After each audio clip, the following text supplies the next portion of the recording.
Hello, my name's Frank Abrahamson, and I'd like to take just a few minutes and tell you about some of the books that I've written.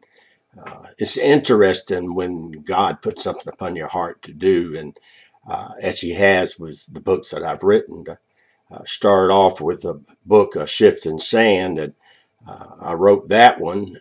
Didn't even realize I was going to write a book when I started, and then right after that, the Lord had me start this book and called The Evangelist. And this is the book that I want to talk to you about, The Evangelist. It was actually the first of a series, trilogy of books that I have written. One being, of course, The Evangelist, and then The Missionary, then Johnny Saw Heaven. But The Evangelist is a exciting Christian novel.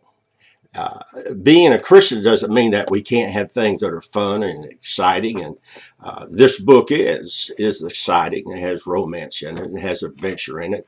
But the premise, above all, is that it tells about Jesus Christ. It tells about the power we have in prayer. It tells about leading souls to the Lord. It tells about revival, revival, revival, and throughout the whole book.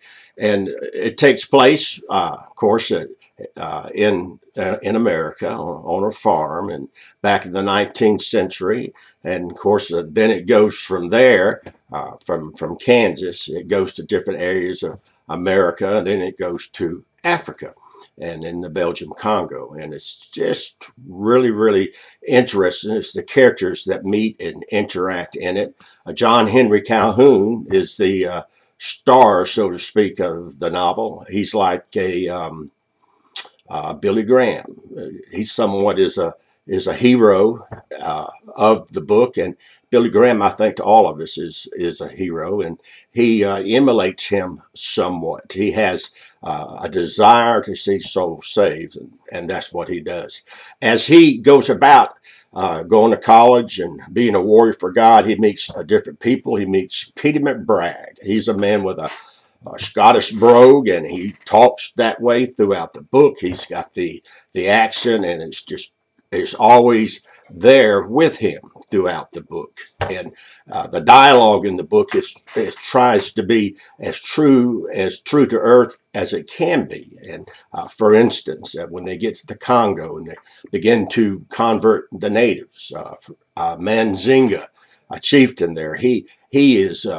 His accent is there prevalent, but the more that he learns English, the better that his accent becomes. And he is a man that learns to love Jesus, and it works with all of them throughout the book.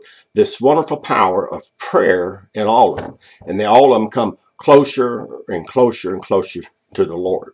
Now, what happens is that John Henry Calhoun ends up back in their states, preaching revivals all over, and they have these wonderful revivals, and thousands and thousands and thousands of people are being saved, and it keeps going on this way, and interacting with different people's life as it goes throughout it, and then as it comes to the end, when John Henry Calhoun's getting up there in years, and it's about time for him to move on. His grandson, Johnny, he picks up the mantle, and he begins to realize what it is to be a warrior for God. And he has to learn a lot of things. And when he does learn them, then that's when John Henry Calhoun, he passes on, and the book ends. And then Johnny, of course, he picks up the mantle and starts preaching again. And they will open up later with the missionary. But the book Evangelist is written. I wrote around 1998, and it took about 2 years.